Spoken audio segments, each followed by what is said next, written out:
सर्वसामान्य जनतेचा हक्काचा आवाज। दवाखान्यात नेली आणि दवाखान्यात सांगितलं, पोलिसांनी सांगितलं की याचा ऍक्सिडेंटल दाखवा।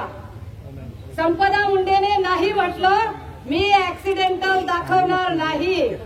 संपदा मुंडेने रत्नशिवच्या घरच्यांना सांगितलं की हे ऍक्सिडेंटची केस नाही, कोयत्यानं तोडलेलं आहे, हे मेलय पोरग, ह्याला कोयत्याचा मार आहे, ह्याच्या डोक्यात कोयतं लागलंय, त्याच्या हाताची 2 बोटं छाटलेली आहेत, त्याच्या पोटावर कोयतं आहे, त्याच्या जांघेवर कोयतं आहे। काय पुढे काय केलं त्यांनी? अख्ख्या आदरकी गावाला, आदरकीच्या कोण कोण येतो दादा? हो, खोटं बोलत असेल तर हात वर करा। खरं सांगते का खोटं सांगते? एक तरी शेर निघाला नाही, त्या दहशतीच्या विरोधात बोलणारा एक तर निघाला नाही।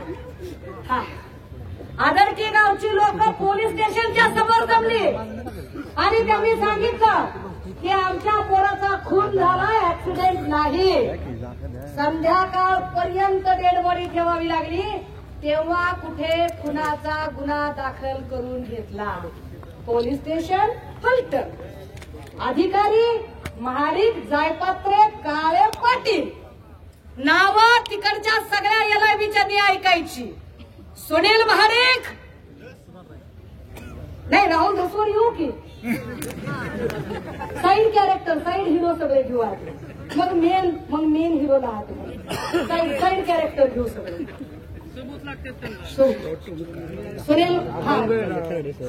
सुनील महाडिक, एपीआय जायपात्रे, पीएसआय पाटील, या लोकांनी ज्या पद्धतीने, आता रत्नशिवची बहीण आली नाही, आणि रत्नशिवची बहीण आली का? रत्नशिवची बायको आली का? इथे गर्दी फार आहे। रत्नशिवची बहीण आणि बायको आली का? 2 दिवसांपासून रत्नशिवची कोमल निंबाळकर, भरते पण निंबाळकर आहेत, विषय इथं सगळ्यात निंबाळकर आहेत। निंबाळकर सन्स अँड कंपनी म्हणलं तरी म्हणतो, हे सगळ्याच लोक एवढे घाबरले, सगळे निंबाळकर, तुम्ही निंबाळकर, मी निंबाळकर, हम सब निंबाळकर, काय विषय नाही। आम्ही का सैन करू? अरे थांब रे दादा, थांब की जरा, बोलायला अत्याचार झालाय ताई, हो ताई, त्याच्यावर या सगळ्यांच्या मध्ये त्यांना सांगा रत्नशिवची बायको आणि त्याच्या लेकराला आताही पोलीस प्रोटेक्शन आहे।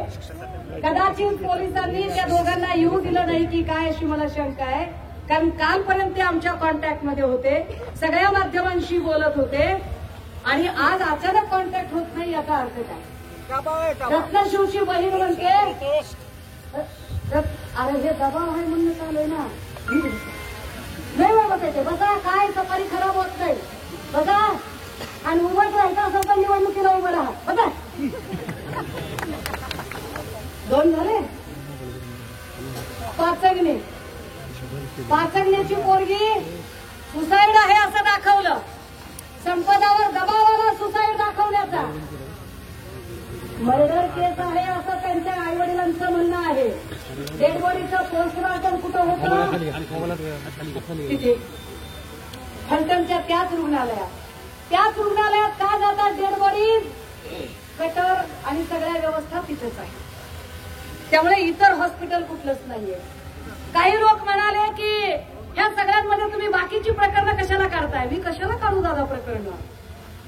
अहो, मला फक्त लक्षात घ्या, संपदा हे ऊसतोड कामगाराचं लेकरू आहे, कोण गरीब माणसं येतं, तर काही जण म्हणायला लागलेत की मग आमचे पैसे पळून गेले तर आम्ही सोडू का त्यांना? नका सोडू दादा, कोण तुम्हाला सोडा म्हणतंय?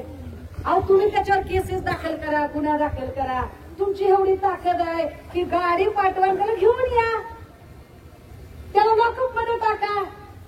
मारायचा अधिकार तुम्हाला कोणी दिलाय? त्याला बेदम मारहाण करायचा अधिकार कोणी दिलाय? त्याच्यावर गुन्हा दाखल करा, त्याला अटक करा। तुम्ही मारू कसं काय शकता त्याला?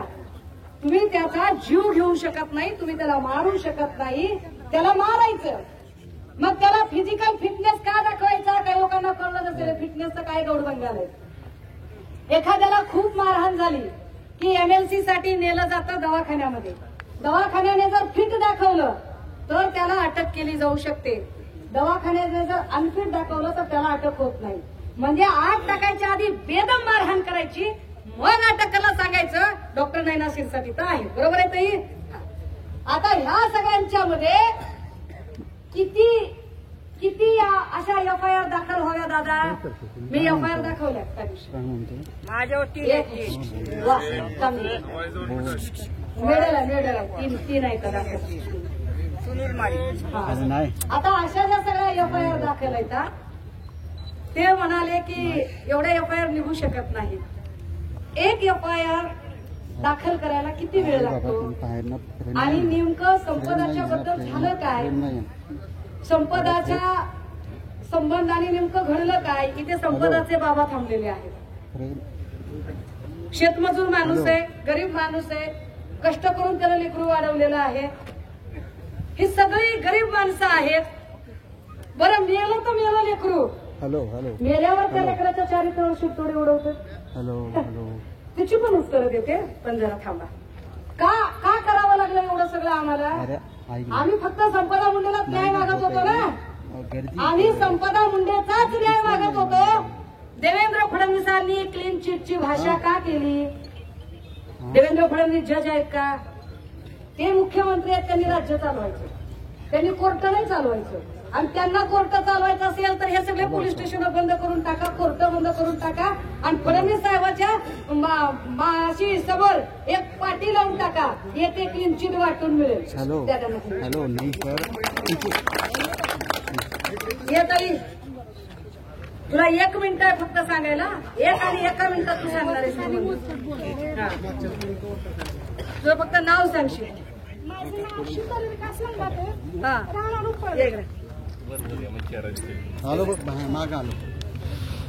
काय नाव आहे? शीतल विकास लंबाते. राहणार उपळवे. काल म्हणजे जून मध्ये माझा एफआयआर इथं दाखल झालेला आहे. आमची जागा असताना अधिकारी कोण होता? अधिकारी पीएसआय पाटील साहेब होते. एक लक्षात घ्या, हे पीएसआय पाटील तेच आहे ज्या पीएसआय पाटीलने संपदा मुंडेला मेंटली टॉर्चर केलं. ज्या पीएसआय पाटील आणि एपीआय जाय पात्रेने संपदाला डिमोरलाइज करायचा प्रयत्न केला, ती डिप्रेशन मध्ये जाईल इतकं तिला टॉर्चर केलं. त्या पीएसआय पाटील बद्दल आता ही माऊली काय सांगते? मी अजिबात पडले नसते. मी लय गरीब लेकरू आहे, मी लहान माणूस आहे, मी एकदम गरीब माणूस आहे. मी काय चॅलेंज कुणाला देऊ शकत नाही, आव्हान देऊ शकत नाही. संध्याकाळी 6ला उत्तर द्यायचे म्हणे त्यांना. त्यांनी आव्हान दिलंय की या म्हणून. अहो फोन करून सांगायचं तुम्ही आम्हाला, आम्ही आलो असतो, आम्ही येऊ तुमच्याकडे. मुळात तुम्ही का उत्तर देताय? तुम्ही उत्तर का देताय ते आम्हाला सांगा, कारण तुम्ही उत्तर द्यायचं काहीच कारण नाही. आम्ही तुम्हाला आरोपी म्हणलंय का? तुम्ही स्वतः आरोपी का म्हणताय स्वतःला? उलट आम्ही तर म्हणतोय मी तुमची पाहुणी आहे, तुमची बहीण आहे, या माझ्या सोबत आणि मदत करा माझी इथं आरोपपत्र दाखल करायला. पीएसआय पाटील काय म्हणला? पीएसआय पाटील काल माझे नातेवाईक रविवारी सभेला दोघं आलो असताना ऍक्सिडेंट झाला होता माझा. पीएसआय पाटील मला डायरेक्ट म्हणला की जून मध्ये तू खोटी एफआयआर केलेली आहे आणि जे तुझे राजेंद्र फक्कड लंबाते मी फिर्याद त्यांच्यावर केलेले आहेत. कोण आहे राजेंद्र लंबाते? राजेंद्र फक्कड लंबाते हा बीजेपीचा म्हणजे माजी खासदार रणजितसिंह नाईक निंबाळकर यांचा कार्यकर्ता आहे. तो 2014 मध्ये माजी सरपंच झाला आणि तो आला. तो मला पीएसआय पाटील म्हणतो की त्याचाच खरं आहे आणि त्याच्या आधी मी एफआयआर फाडून देणार. मी काल 9 वाजता इथे आले होते. ताई, एलसीबीचे लोक आणि एलआयबीचे लोक जर असतील, दादावर टिप्पण काढा रे, एकेकाचं टिप्पण काढा. काय टिप्पण काढायचं ते काढा. मी अजिबात पुराव्याशिवाय काय बोलत नाहीये तुम्हाला. रत्नशिव निंबाळकरच्या खुनाचा जो आरोपी आहे त्याचा सख्खा भाऊ भाजपचा सरचिटणीस आहे. सख्खा भाऊ भाजपचा सरचिटणीस आहे. अटक झाली नाही राजा त्याला. आज 8 महिने झालं अटक झाली नाही. सगळे मोकाट सुटलेले आहेत. एक अजून एक कोण तर ताई होती, ते कुठे आहे? ती वर्षा आगवणे कुठे आहे? वर्षा कुठे आहे? वर्षा, हा बोल माय, तुझं काय? ही संपदा मुंडेच्याच वाटेची प्रवासी झाली असती, सुदैवाने ही वाचली. हा बोल बाई. मी वर्षा दिगंबर आगवण्याची मोठी कन्या. आज गेली 3 वर्ष झाली. आज गेली 3 वर्ष झाले आम्ही बेघर आहोत. 9 ऑगस्ट 2022 वडिलांना अटक झाल्यापासून ते आतापर्यंत आम्ही न्याय भेटल्याच्या अपेक्षेने सगळीकडे फिरतो आहोत. आम्ही महिला आयोगाकडे तक्रार नोंदवली, पोलीस स्टेशनला तक्रार नोंदवली, पण कोणीच आमची दखल घेतली नाही.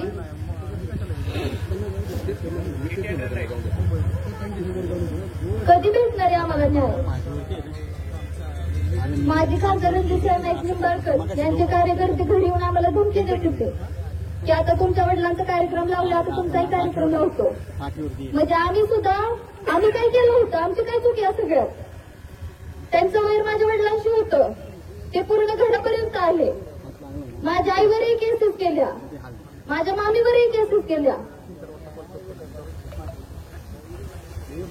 आज 3 वर्ष झाले त्यांच्यावरती मोक्का, ईडी, खंडणी सारखे केसेस झाले.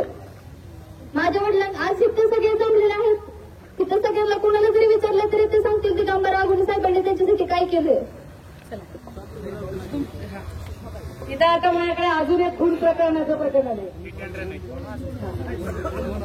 बाळासाहेब विश्वनाथ शिंदे, अजूनही गुन्हा दाखल नाहीये. गुन्हा दाखल होण्यासाठी अक्षरशः याच्यामध्ये ह्युमन कमिशनची ऑर्डर आहे, बरोबर दादा? 8 दिवस उपाशी राहिले ते तरी मी त्याच्याकडे कोण बघेना. उपाशी राहिलास तर राहा, मिळालास तर मग आम्हाला काही घेऊन दिलंय. आम्ही कशाला तुझ्याकडे बघू? असा सगळा खेळ आहे.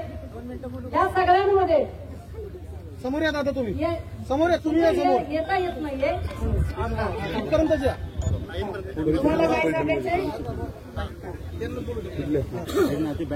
बघा, 4 महिन्यापूर्वी मी हे प्रकरण दाखल केलं होतं लोणंद पोलीस ठाणे तुषार जोशी साहेबांचं, की ही हत्या असून हा आकस्मिक मयत नाहीये. तर त्यावेळी मला सांगण्यात आलं की ही काही पुरावे वगैरे असतील, तर मी त्यांना एवढं सांगितलं की पुरावे शोधण्याचं काम तुमचं. मी हिंट दिल्या, 4-5 संबंधित त्यातले जे आरोपी आहेत त्यांची नावं सुद्धा दिली, तरी देखील याच्यामध्ये कुणी एफआयआर दाखल करण्याचं तथ्य बाळगलेलं नाहीये. आज माझा 8वा दिवस आहे. तो गरीब इसम होता, त्याला वारस नव्हते म्हणून त्याला काय केलं, एका प्रशासकीय अधिकाऱ्याच्या गाडीखाली येऊन तो बिचारा वारला. म्हणजे अंगावच गाडी घातली असं म्हणायला हरकत नाही, कारण 2 महिन्याचे पगार त्याचे रखडले होते त्या माणसाचे. तर त्या संबंधित अधिकाऱ्यानं त्याची गाडी अंगावरती घालून हत्या केली. त्या बिचाऱ्याला गटाराच्या नळीपाशी नेऊन टाकलं आणि सांगण्यात आलं की झोपेत हार्ट अटॅकने याचा मृत्यू झालाय म्हणून. 4 महिन्यापासून मी पत्र व्यवहार करतो सुप्रीम कोर्टापुढे. माझं उद्याच्या 7 तारखेला आंदोलन आहे, निदर्शन आहे. माझी एवढीच विनंती ताईंच्या माध्यमातून आणि प्रसार माध्यमातून, या संबंधित बाळू विश्वनाथ शिंदेला न्याय मिळणार कधी, संबंधित प्रशासनानं मला सांगावं. धन्यवाद. ही घटना घडली तेव्हा कुठलं पोलीस स्टेशन येते? ग्रामीण लोणंद पोलीस स्टेशन. अधिकारी कोण? सहाय्यक पोलीस निरीक्षक सुशील भोसले साहेब. बरं. आणि मॅडम तिथं जे पीएम आहे ना, हा, अच्छा. इथलं पंचकृषीमधलं जे पीएम असतं ना, ते पोर्टलमध्ये हे फार विशेष आहे की इथे पंचक्रोशीमध्ये कुठेही अशी जर सस्पेक्टेड डेड बॉडी असेल आणि त्याचं पोस्टमॉर्टम करायची वेळ आली तर ते पोस्टमॉर्टम फलटणला होत होतं. आणि फलटणमध्ये पोस्टमॉर्टमला आणि सगळ्या गोष्टींच्यासाठी आणि त्यानंतरचं सर्टिफिकेट तयार करणं ही जबाबदारी संपदाची होती. ज्या संपदाच्या चारित्र्यावर शिंतोडे उडून तिला बदनाम करून तिच्या बाजूने उभा राहणारा लढा थांबवण्याचा प्रयत्न केला गेला. सत्य काय आहे ते सगळ्यांना कळलं पाहिजे. सत्य हे आहे की पोस्टमॉर्टम रिपोर्टसाठी तिच्यावर सतत दबाव यायचे. बोलायचंय कारण मला आता सगळ्यात महत्वाचं प्रमोदला बोलायला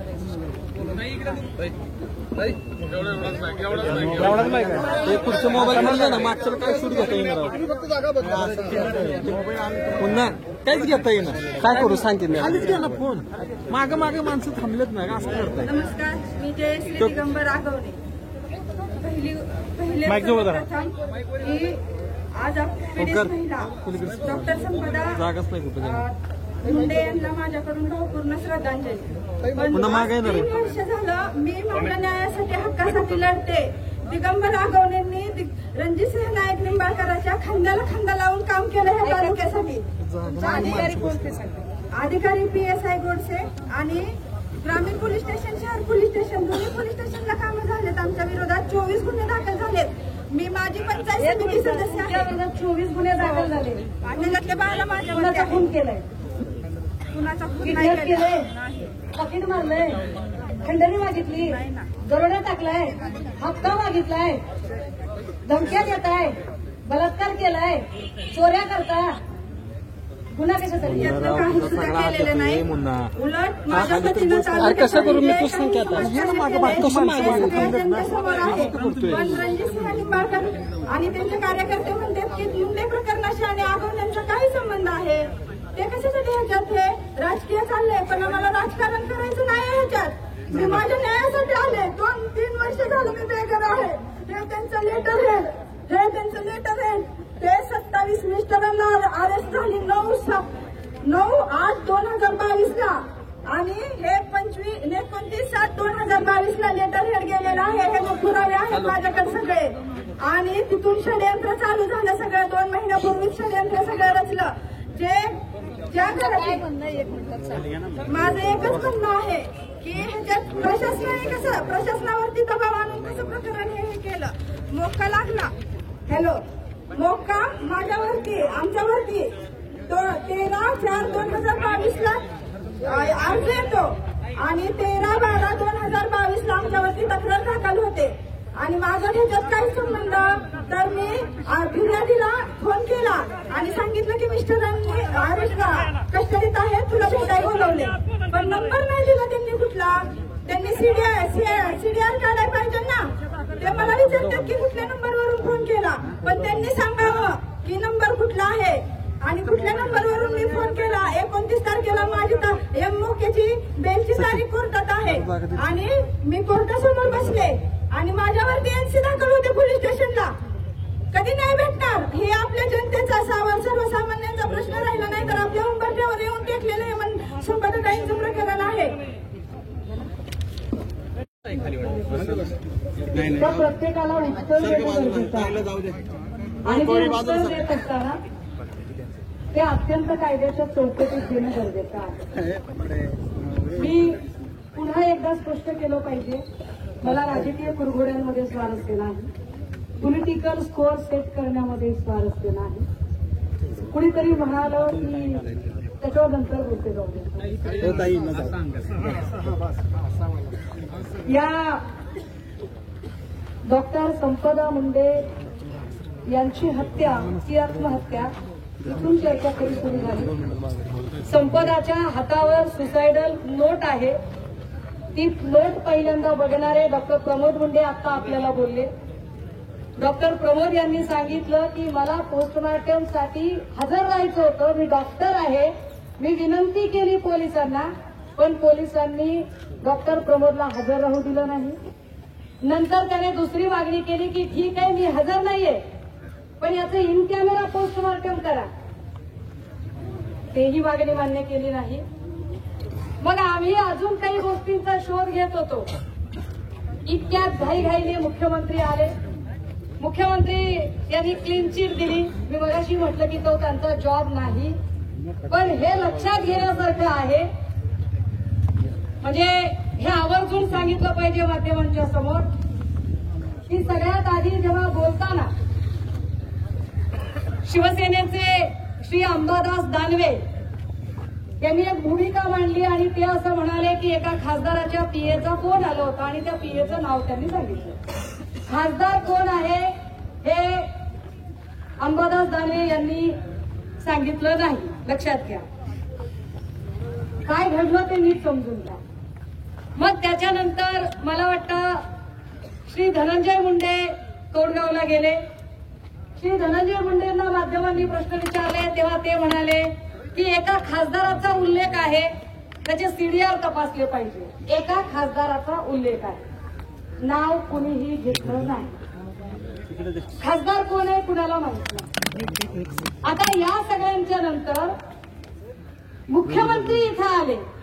खरं तर मुख्यमंत्र्यांना हा कार्यक्रम टाळता आला, प्रामाणिकपणा केला की नाही. पण मुख्यमंत्र्यांना काय केलं गेलं? मुख्यमंत्र्यांचं थोडीच काम झालं. ज्याचं गोरगरिबाचं लेकरू गेलं त्यालाच एक विषय कळेल ना. त्यामुळे मुख्यमंत्री आले, जोरशोरचे त्यांनी कार्यक्रम केला आणि कुणीही नाव घेतलेलं नव्हतं तोपर्यंत.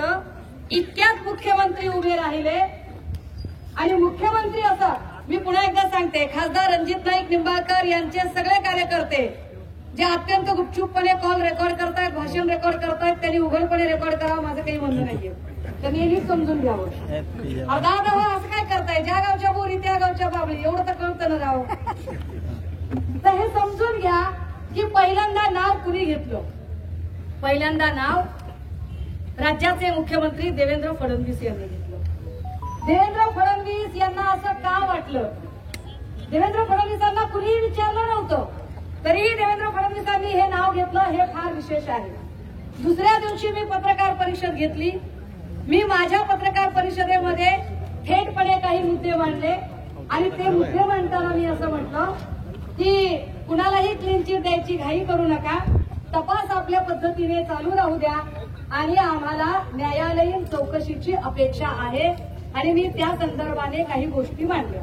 मी का असं म्हटलं, मला इथे काय माझा काय रणजित नाईकांनी बांध कोरलाय का, मी त्यांचा बांध कोरलाय का, काय रामराजेकडे माझी उचल आहे का, काय रामराजेंनी माझे पैसे बुडवलेत का, ह्याच्यातल्या कुठल्याच नेत्याशी माझं काही घेणं देणं नाही, काही संबंध नाही. काय आमचं घेणं देणं आहे. आमचं म्हणणं हेच होतं की इथलं पोलीस स्टेशन राजकीय दबावात काम करतं. तो दबाव कुणाचा आहे आम्हाला माहित नाही. आम्ही आत्ताही म्हणतोय तो दबाव कुणाचा आहे आम्हाला माहित नाही. पण जर दबावात काम होतंय हे संपदाने आपल्या मृत्यूपूर्व जबाबामध्ये लिहिलंय. कारण ती म्हणते की माझं काही बरं वाईट झालं तर बघा ही नाव आहे, त्या मृत्यूपूर्व जबाबच आहे तो. त्याच्यात ती सांगते हे सगळं. तर ती सांगते की माझ्यावर दबाव येत होता, खासदार दबाव आणत होते, पीए दबाव आणत होते. मग आम्ही म्हटलं की असं काही असेल तर बाबा, आणि विशेष आमचं कन्सर्न कुठपर्यंत आहे तर आमचा पोलीस स्टेशनशी कन्सर्न आहे. फलटणचं पोलीस स्टेशन हे छळ छावणी झालंय का असं आम्हाला सातत्याने वाटतं. फलटणच्या पोलीस स्टेशनशी संबंधित इतके गुन्हे का आहेत, सुनील महाडिकांच्या संबंधाने इतक्या तक्रारी का आहेत. मी सगळी नावं घेते, मी जेवढी नावं घेते तेवढी नावं मी थेटपणे न्यायालयामध्ये माझी लिगल ऍक्शन मी घेणार आहे. म्हणजे मी अशांपैकी नाही मोर्चा काढायचा म्हणून काढला, घोषणा झाल्या, घरी गेले, आराम. ही भाषा नाही आमची. आम्ही लढाई लढणार आहोत. सुनील महाडिक, जायपात्रे, पाटील ह्या सगळ्या लोकांना आम्हाला काही प्रश्न पडले होते की तुम्ही एवढ्या गोष्टी बाहेर काढल्या. खरं तर डेड बॉडी जवळचा मोबाईल जप्त झाला असेल दादा हो. आता मोबाईल जप्त झाला, तो मोबाईल उघडतो कुठे. एखाद्या गोष्टीमध्ये जर काही पुरावे सापडले तर ते पुरावे बिफोर कोर्टच उघडावे लागतात, इतरत्र उघडता येत नाही. मग हे पुरावे कुणी उघडले, का उघडले. मुळात तिला जीव तिचा गेला असता का. डिपार्टमेंटचे immediate officer doctor Anshuman Dhumal, या अंशुमन धुमाळांकडे तिने तक्रार केली होती. मग धुमाळने का बरं लक्ष दिलं नाही, धुमाळने का लक्ष दिलं नाही हा प्रश्न महिला आयोगाला पडला नाही. पण ती इथंच बदली मागत होती ही माहिती मात्र महिला आयोगाने फार आवर्जून दिली. बघा त्यांच्याकडे येणार आहे थोड्या वेळात. अंशुमन धुमाळचे सीडीआर चेक झाले पाहिजे. पहिली गोष्ट, अंशुमन धुमाळने पुन्हा कुणाला फोन केले, अंशुमन धुमाळचा कुणा कुणाशी संवाद झाला त्याचे सीडीआर काढा. पहिली गोष्ट. दुसरं काय आहे, डीवायएसपी राहुल धस ज्याचा उल्लेख आहे. डीवायएसपी राहुल धस हे वारंवार ज्या पद्धतीने तपासात अडथळे आणत होते त्याच्या अनेक गोष्टी पुढे आलेल्या आहेत. राहुल धसचे सीडीआर चेक करा. कोण राजकीय नेता आहे, कोण खासदार आहे, चेक करा. मी पुन्हा म्हणते आम्हाला खासदार माहिती आहे का नाही. काय म्हणले देवेंद्रजी स्वतःच बघा. म्हणजे देवेंद्रजींनी काय केलंय ते राजकारण पण कळतं. ते काय म्हणाले, ते म्हणाले की 33 रणजित नाईक निंबाळकर आहेत. ओके, मान्य आम्हाला. चला 33 मधल्या एक सोडून द्या, उरलेल्या 32 मधल्या कोणत्या निंबाळकरच्या पियाचं नाव शिंदे लागते काय ते सांगा. दादा मी काय चुकीचं बोलायले का, आम्ही किती नियमानं किती रीतीने बोलायले ते. बरं, ते म्हणाले की तिने हँगिंग केलं होतं, खाली उतरवतानाची व्हिडिओग्राफी असेल तुमच्याकडे, व्हिडिओ केला असेल ना. माहिती तर अशीही मिळते की जेव्हा हँगिंग होतं त्यावेळेला तिच्या अंगावरचे कपडे वेगळे होते. थोडी वेगळी माहिती. जेव्हा हँगिंग होतं तेव्हा तिच्या अंगावर साधारणतः फिक्कट गुलाबी रंगाचा चिकनचं कापड असल्यासारखा जाळीदार असा काहीतरी टॉप होता आणि ब्ल्यू कलरची जीन्स होती. पण जे आपल्यापर्यंत फोटो दिसतात त्याच्यामध्ये ब्लॅक कलरची जीन्स दिसते आणि थोडासा हिरवट पांढरट असे फुलांचा टॉप दिसतोय. बदलली आहेत का कपडे? माहिती जे लोक देत आहेत, आमची माहिती खोटी असेल आम्ही नाक घासून माफी मागतो बाबा, पण आम्हाला शंका आहे ना. आम्हाला काय शंका आहे? आमचं लेकरू गेलंय, ज्याचं लेकरू गेलंय, ज्याचं पोट जळालंय त्याला कळतंय दादा हो, ज्याला दुःख झालंय त्याला कळतंय. आम्हाला माहित आहे आमचं लेकरू जीव देण्यासारखं नव्हतं. लेकरू जर जीव देण्यासारखं असतं तर दिवाळीला येण्यासाठी तिनं आपल्या बहिणींना कपडे चपला घेतल्या नसत्या. तिनं दिवाळीचे कपडे घेतले होते, तिनं बहिणींच्या चपला घेतल्या होत्या. तिनं भावाला सांगितलं होतं की मला पीजी करायचंय, माझा पीजीचा फॉर्म भरायचा आहे. आज पीजीच्या फॉर्मची डेट आहे. तिने एवढी तयारी का केली असती पुढची? ती जर हार मानणारी असती तर तिने माझ्याबद्दल काय इन्क्वायरी चालू आहे त्याची माहिती द्यावं, माहिती अधिकाराखाली का माहिती मागितली असती? बरं तिने सुसाईड नोट लिहिली म्हणजे पेन कुठे? पेन कुठे आहे? तिच्याजवळ पेन दिसला पाहिजे तिच्या डेड बॉडी जवळ, का पेन दिसला नाही? इथे प्रमोद आहे, प्रमोद होता. नंतर तिच्या रूमवरचं सामान कलेक्ट करताना कुठल्याही डॉक्टरला हॉस्पिटलमधली डॉक्युमेंट रूमवर आणता येत नाही. संपदाच्या रूमवर दादा किती होती का डॉक्युमेंट? किती? 114 पोस्टमार्टम रिपोर्ट होते. 114 हे प्रत्यक्षदर्शी आणि ते टिपायला तयार नव्हते पोलीस. जेव्हा डॉक्टर प्रमोदने सांगितलं की हे तुम्ही टिपा नाही तर आम्ही हात नाही लावू देणार, तेव्हा टिपले गेले 114 पोस्टमार्टम रिपोर्ट. चुकीच्या माहिती सांगताय दादा. रेप केसचे किती होते? 31. रेप केस 31 होते. नीट समजून घ्या फलटणकरांनो, आम्हाला फलटण बदनाम करायचं नाही. कारण एखादा गाव बदनाम झाल्यावर त्याची काय शिक्षा मिळते ते आम्ही भोगलीये. बीडला ज्या पद्धतीने बदनाम केलं त्यानंतर ज्या आमच्या लेकराचा जीव गेलाय ती वेळ कुणावर येऊ नये. आम्हाला फलटण बदनाम करायचं नाही, पण आमच्या लेकराच्या अब्रूवर जर कुणी शिंतोडे उडवत असेल तर आम्ही गप्प बसणार. रेपचे एवढे झाले. अजून काय काय होतं दादा त्याच्यात? इंजुरी होते. इंजुरी सर्टिफिकेट 3 होते. बघा 114 पोस्टमार्टम रिपोर्ट, 31 रेप आणि 3 इंजुरी एवढे डॉक्युमेंट तिच्या रूमवर होते. एका डॉक्टरकडे, सरकारी दवाखान्यातल्या, खाजगी नाही, सरकारी दवाखान्यातल्या डॉक्टरकडे सरकारी असणारी कागदपत्र तिच्या रूमवर कशी काय होती? का होती तिच्या रूमवर? ती का गेली होती? तिच्या हातात नेमकं काय होतं? काय तिला तुम्ही पुन्हा एखादा पोस्टमार्टम रिपोर्ट बनवायला बोलावलं होतं का? ती का जाईल सणासुदीची तिकडं? मग अजून एक प्रश्न निर्माण होतो की तिच्या सुसायडल नोटमध्ये मी त्या दिवशी सांगितलं की निरीक्षक शब्द हा 8 वेळा आलाय, ज्याच्यामध्ये ती रची वेलांटी दुसरी येते आणि तिच्या हातावरच्या निरीक्षक शब्दात रची वेलांटी पहिली येते. निरीक्षक असा सुद्धा एक शब्द आहे. ते मी समजू शकते की हडबडीमध्ये तिने कक्षक लिहिलं असेल, पण काही जरी झालं तरी अक्षराचं वळण बदलत नाही, स्ट्रोक बदलत नाही, वेलांटी बदलली कशी?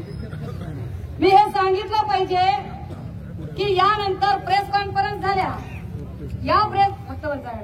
यानंतरच्या ज्या प्रेस कॉन्फरन्स झाल्या, पहिली बघा आधी देवेंद्रजी, पुन्हा रुपाली चाकणकर. मला चाकणकरांबद्दल आता काही बोलायची इच्छा आहे, मला माझं तोंड अजिबात खराब करायचं, पण मला एक नीती कथा नक्की सांगायची. जयकुमार गोरे पण फार बोलले. दादा हो एक नीती कथा आहे बरं का. नीती कथा काय माहितीये का? एका गावात एक बाई होती. बाई म्हणे खूप पापी होती. बाईने खूप पाप केलं होतं. आता एवढी पापी बाई होती की गावाने ठरवलं की या बाईला आपल्या गावातलं हुसकावून लावायचं. बाई जात नव्हती. मग लोक तिला दगड मारायला लागले आणि तिला हुसकावून लावायला लागले. इतक्यात एक साधू पुरुष आला आणि तो म्हणाला, या बाईला नुसतं असं करू नका, दगडांनी ठेचून ठेचून मारा. काय करा? या बाईला दगडाने ठेचून ठेचून मारा. पण एक आहे, पहिला दगड त्यानं उचला जो स्वतः चारित्र्यवान आहे, जो स्वतः शिलवान आहे. चाकणकर आणि जयकुमार गोरे दोघांनी ही कथा 2 वेळा ऐकायची. मला बाकीचं काहीच बोलायचं नाही. ह्या सगळ्यांच्या उपर एकीकडं तुम्ही आरोपीच्या अजिबात शिव्या सांगत नाही. आम्ही वारंवार म्हणतोय की अंशुमन धुमाळ असेल, महाडिक असेल, जायपात्रे असेल, एपीआय PSI पाटील असेल, या सगळ्यांपैकी याचा एकाचाही तुम्ही सीडीआर अजिबात लीक करत नाही. यांच्या व्हॉट्सअपवर नेमकं काय काय झालं ते तुम्ही लीक करत नाही.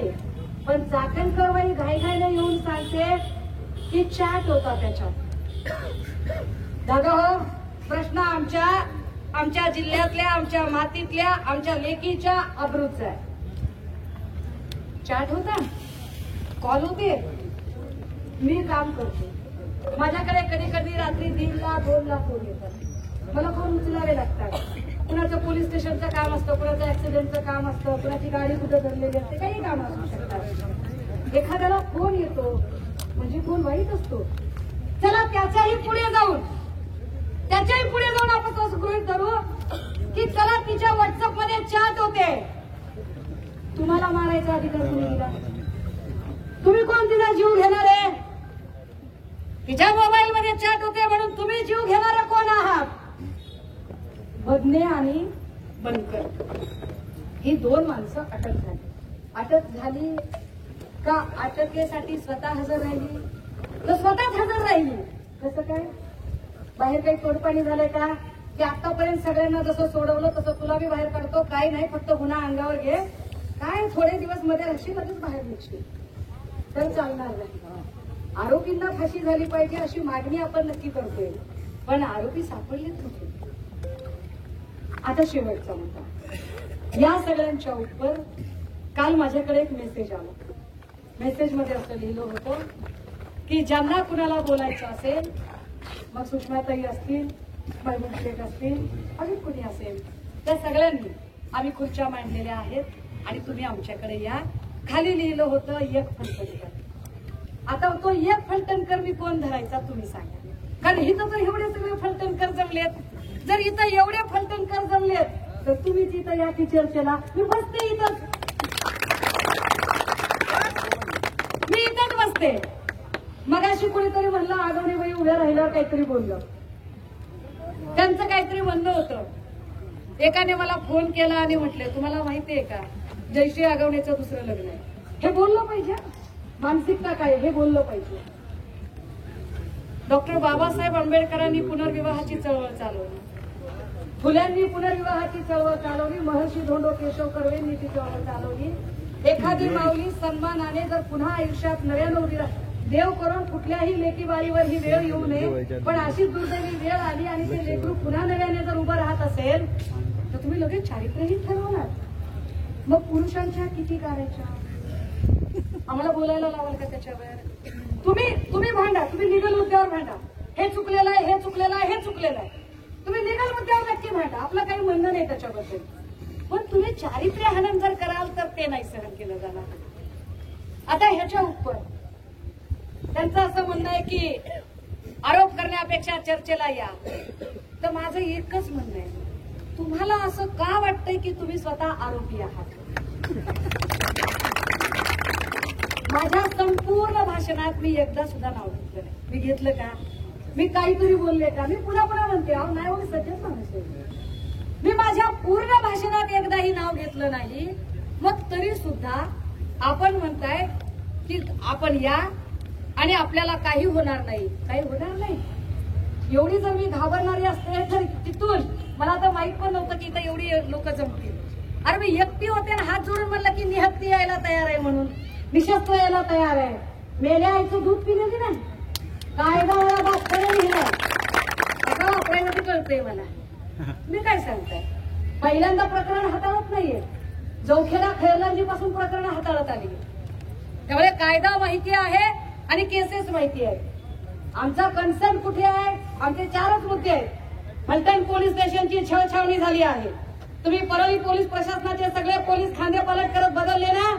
फलटण मधले सगळे पोलीस यांच्या बदल्या किती वेळा झाल्यात आणि एक एक महिन्याची बदली घेऊन पुन्हा फिरू फिरू किती जण आलेत ते बघा. यांच्या बदल्या करणं गरजेचं आहे. तपास यांच्यापैकी कुणाकडे देऊ नका, यांच्यावर आमचा संशय आहे. जर आमचा गोपाल बदल्यावर संशय आहे, झारपत्रेवर संशय आहे, पाटीलवर संशय आहे, आमचा राहुल धसवर पण संशय आहे, आमचा तुमच्या सगळ्यावर संशय आहे. तर तुमच्याकडे तपास ठेवायची गरजच नाही. तपास उच्चस्तरीय समितीकडे जायला पाहिजे. आमची तिसरी मागणी आहे की ज्या बाईने इथे येऊन अकलेचं दिवाळं काढत चारित्र्य हनन करण्याचा प्रयत्न केला, त्या दिवशी सन्माननीय उपमुख्यमंत्र्यांनी हे संपदाचे वडील इथे आहेत, त्यांना सांगितलं की मी त्या मताशी सहमत नाही, माझी नाराजी आहे आणि आम्ही योग्य तो निर्णय घेऊ. तो निर्णय दादा कधी घेणार आहात? अब्रूचे झुंडवणे काढणाऱ्या माणसांनाच तुम्ही महिला आयोगावर जर बसवणार असाल तर दादा, आमचा विश्वास आहे तुमच्याबद्दल, तुम्ही अशा पद्धतीने काही करणार नाही याची अपेक्षा आहे. आता ते असं म्हणाले की 6 वाजता माझ्याकडे चर्चेला या.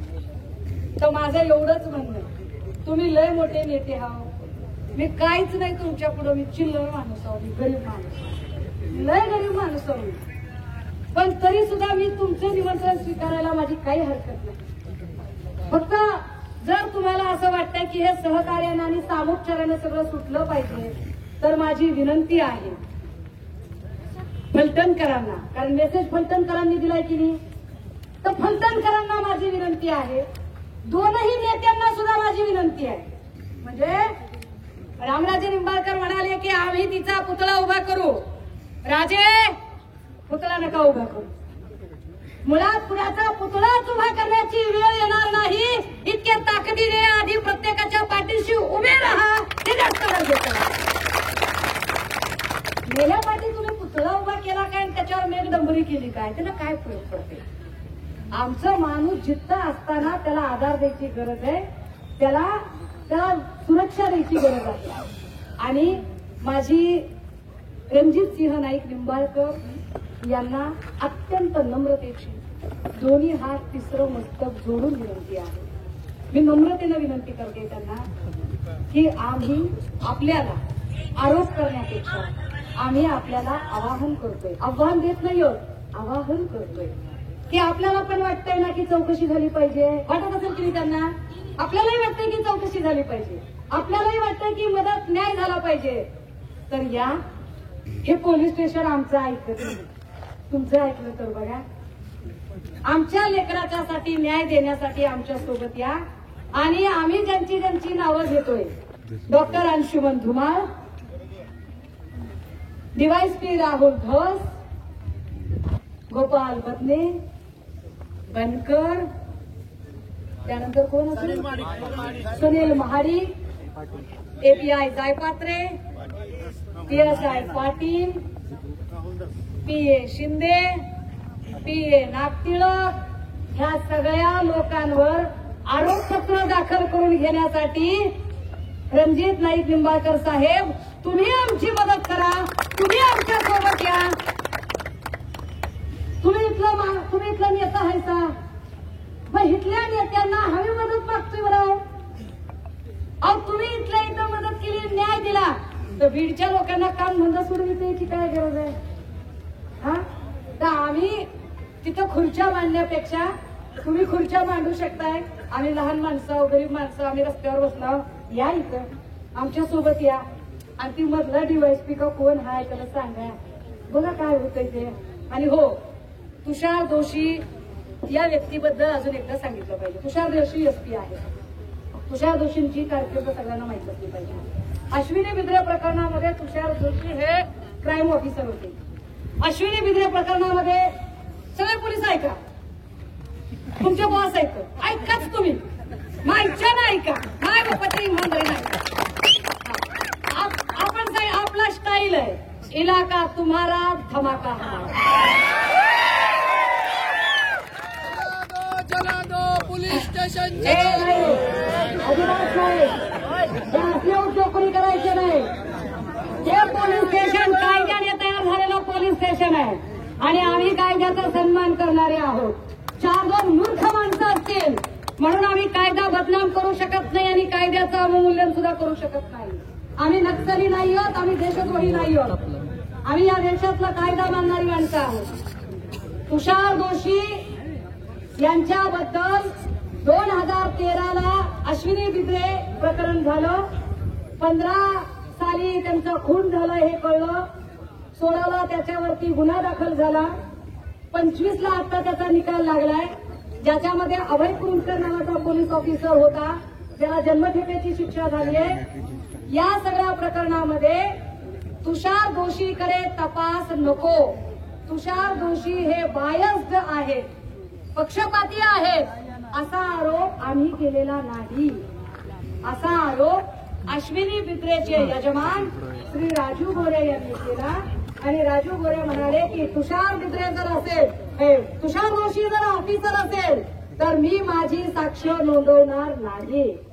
आता प्रमोदनेही तेच म्हणणं मांडले की तुषार दोषी आणि ही सगळी मंडळी असतील तर आम्ही आमची साक्ष नोंदवणार नाही. आमचा विश्वास नाही तुमच्यावर. तुषार दोषी तेच आहेत ज्यांनी अंतरवाली सराटीमध्ये लाठीचार्ज झाला त्यावेळेचे ऑफिसर. तुषार दोषी अजून मला वेगळी अनेक गोष्टी सांगता येतील. ठाण्यातला गायनाचा कार्यक्रम पण सांगता येईल, त्याचे पण डिटेल्स काढता येतील. मी खूप डिटेल्स काढू शकते. काही लोकांनी म्हटलं की तेजस्वी सातपुते यांना अधिकारी म्हणून नेमलेलं आहे. व्यक्तिशः मला त्यांच्याशी काहीही घेणं देणं नाही, व्हेरी क्लिअर. परंतु या तपासात कुणाचीही मोनोपॉली आम्हाला नकोय. मुळात आमचा तुमच्या डिपार्टमेंटवरच विश्वास नाहीये. त्यामुळे आम्हाला पोलीस डिपार्टमेंटचा कुठलाही अधिकारी नको आहे. आम्हाला उच्च न्यायालयाची उच्चस्तरीय समिती हवी आहे. हे पुन्हा आपल्याला ज्ञात असावे की जर तुम्ही असं करणार नसाल तर आज आम्ही इथं फलटणमध्ये आलोय. विचार करा, जर आम्ही बिडातली माणसं आहोत, जर आम्ही इथंपर्यंत येऊ शकतोय तर आम्ही मुंबईचं मंत्रालय बी जाम करू शकतो. माझं म्हणणं मांडून झालेलं आहे. पोलिसांना जेव्हा पाझर फुटायचा तेव्हा फुटू देत. नेत्यांना पाझर फुटला त्यांनी खुशाली यावं, आमची मदत करावी. आमचं सगळ्या नेत्यांना आव्हान आहे. आमचं काही म्हणणं नाही त्याच्यावर. आपल्या भागातील महत्त्वाच्या आणि ताज्या बातम्या पाहण्यासाठी गंधवार्ता न्यूज चॅनलला यूट्यूबवर सबस्क्राईब करा आणि बेल आयकॉन प्रेस करा.